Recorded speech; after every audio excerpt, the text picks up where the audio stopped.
这是伦敦的泰晤士河，这是一所天主教的教堂。现在来到了安省西南部最大的一个城市——伦敦市。伦敦是安省西南部的一个中心城市。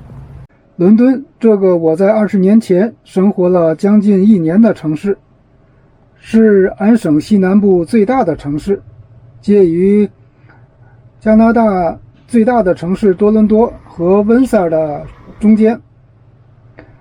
高速公路401从城市的旁边通过，连接着多伦多和温莎，而高速公路402则是从伦敦作为起点，连接着桑尼亚通往美国的口岸。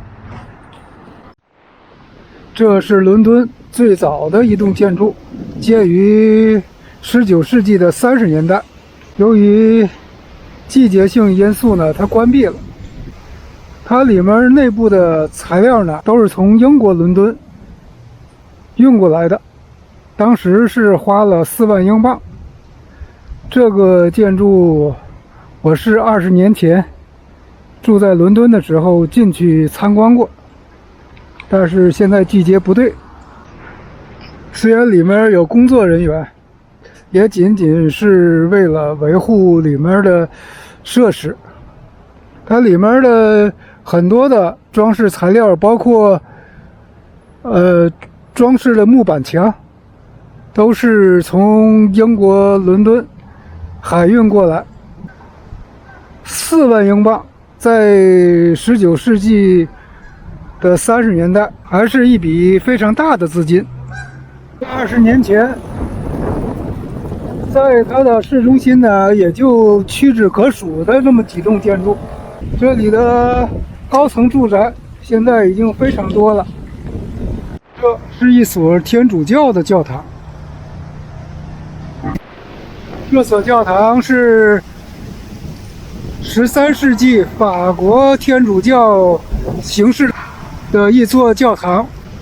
这座教堂建于19世纪，在安省呢还是非常流行的一种建筑形式。今天的风虽然很大，但是温度呢还是非常的高，依然有20多度。伦敦市的中心公园叫维多利亚公园。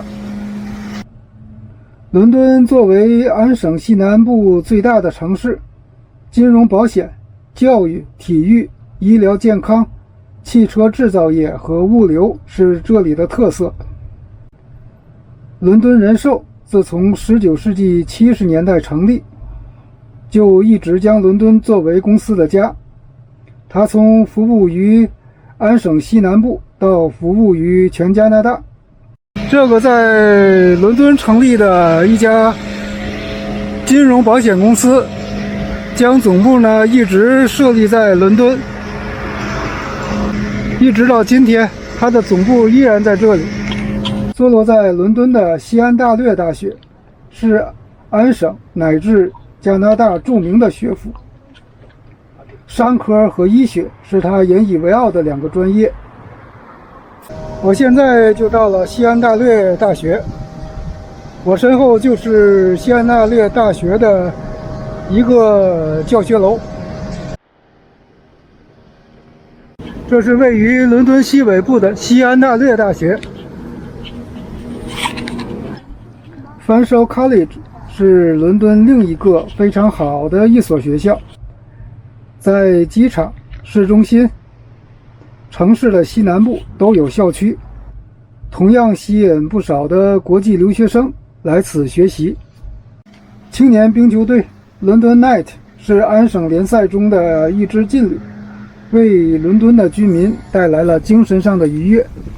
这栋建筑在伦敦是非常有名的一个地方，它就是伦敦的冰球队的主场所在地。伦敦的冰球虽然不是 NHL 的参赛队伍，但它在安省级加拿大的联赛中呢，成绩还是非常不错的。医疗健康也是伦敦的一个非常强的地方。它可以辐射到整个安省的西南部，北至休伦湖和交战贝，南到伊利湖，东至贵府，西到温萨尔和萨尼亚。这里是伦敦的分界点，将伦敦分为东北、东南、西北、西南。这条街道就是 Richmond 和 Oxford 的交界处，是伦敦市的4个方向的分界点。伦敦市的从地理上分是从这个泰晤士河分的，但是从交通来讲呢，就是从 Richmond 和 Oxford 来分界的。伦敦的国际机场就位于东北，它的西北呢就是安省的著名的一所大学——西安大略大学的所在地。从大陆来的华人呢，基本都是住在西北地区，靠近大学附近。伦敦作为物流中心，服务着制造业、汽车整车装配、汽车部件的生产，遍布伦敦的周围。啤酒生产的一个工厂也位于伦敦的南部，生产冰激凌的雀巢公司可口可乐的灌装线也位于伦敦的南部。虽然我在20年前仅仅在伦敦生活了将近1年的时间，但却是我到加拿大生活以后完成的第一个职业转型。在这里完成了 Second Career， 因此我对这个城市充满了亲切感。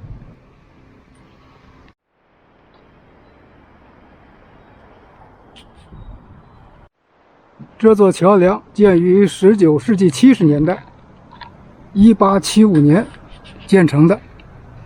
这座铁桥是通往伦敦市中心的跨过泰晤士河的一座桥梁。这就是它的市中心，古典与现代并存。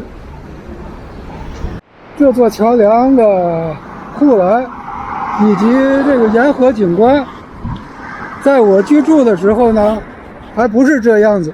沿河景观这个堤坝呢，在我住的这段时间呢，是这个样子的。